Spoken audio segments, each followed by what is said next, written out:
This is probably the most important group we're going to talk about today.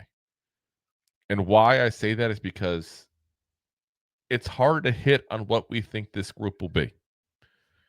That's the honest truth of the matter. Like, there's a lot of question marks here, and there's a lot of uncertainty, and that's at the corner position.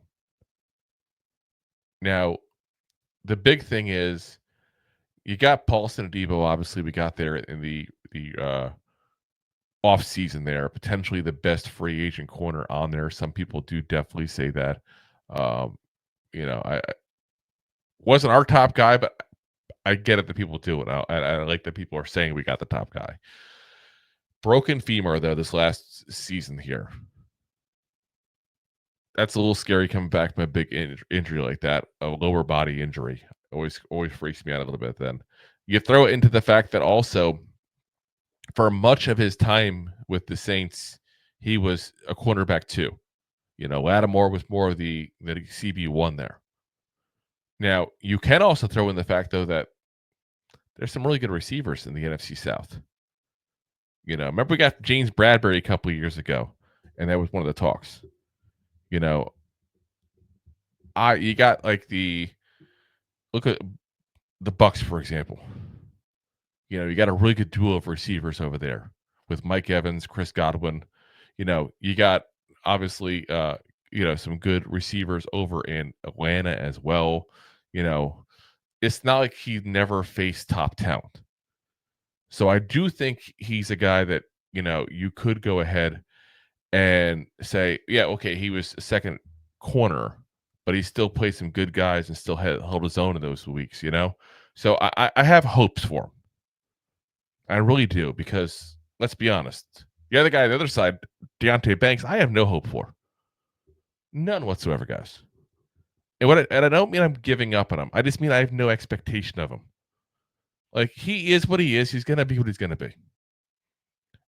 And I've said it before, I'll say it again. I blame the Giants on what's happened to him and the way he is. Because the Giants thrust him into that CB1 position when he clearly wasn't ready. If you remember his rookie year, he did a couple of games. He played CB1 there. It was against the Cowboys and then against the Commanders. And he got destroyed back-to-back weeks by CeeDee Lamb and Scary Terry. Absolutely destroyed. He wasn't ready. The Giants forced him there because they ignored the position, point blank. So this year, they didn't make that mistake. They went out and got Paulson Adebo. Deonte Banks goes back to being CB2, which is where I think he should be. I really do think that's a good spot for him right now. I don't want to give up completely on him. And I think he still has potential. But when he was even coming out of college, Rob and I said point blank, we thought he was a little bit of a project. He was a guy you're building, you're trying to build up because of the the intangibles you see as far as athleticism and those kind of things that you just can't teach. He's got it. But I don't like the way he broke down last year.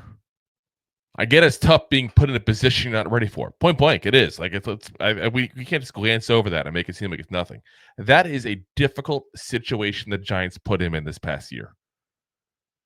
Here's a kid, clearly not ready. Like, okay, you're the top corner. What if I fail? Well, there's nobody else behind you. Don't fail. Like, that's basically what the Giants did to him. They brought back whatever's left over of Adoree Jackson. Wasn't going to work. They had McLeod. Let him go. Cor'Dale fought. Not nearly the same player. I just feel like I feel bad for the kid to a certain degree. Now, keep in mind, he was benched one game. There's other issues with him. There's a lot of rumors with him and Jerome Henderson, what happened there. So, again, I don't know what to expect of him. And if I don't know what to expect of him, I can't sit there and have any expectations for him. So, guys, listen, he could be a great CB2 for us this year. He could be out of the league after this year. Nothing would shock me. This is as big an important transition year for him as it comes. But it's also a big, important part of what happens with this Giants defense. Because if you legitimately have just one corner you can trust, you're not going to go far. And I'm saying outside. We'll get to slot in a minute. You might be thinking that. But outside corner, if you got just one corner you trust and that's it, you're in trouble. So hopefully that's the case. Hopefully Paulson Adebo is a good, legit CB1. He's back being healthy. But there's a lot of question marks in those two.